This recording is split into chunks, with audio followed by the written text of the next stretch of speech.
The state government has power prices in its sights, with a plan to reduce costs by diverting some proceeds from asset leases. But the opposition says it's a con, and voters shouldn't be swayed by a cash splash at the expense of handing over public assets. Donna Field reports. It's starting to look a lot like an election. This is Emily. Hello, how are you? The Winks family has seen power bills soar over the past few years, the last tipping $800.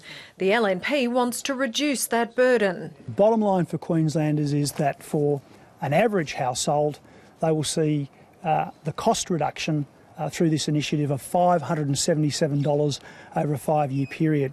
If our state debt is such a big problem, then why are they spending this $3.4 billion as a pork barrelling sugar hit ahead of the next state election?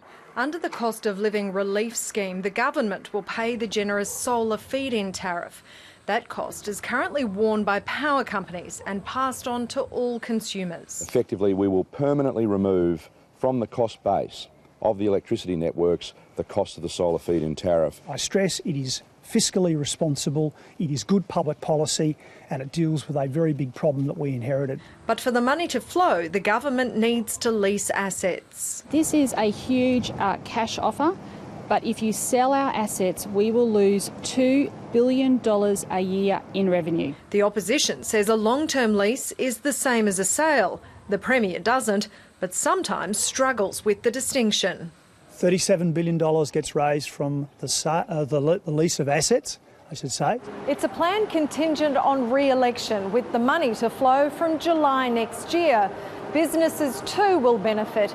Effectively, the more power you use, the more money you save. But the Premier concedes electricity prices will continue to rise. Donna Field, ABC News, Brisbane.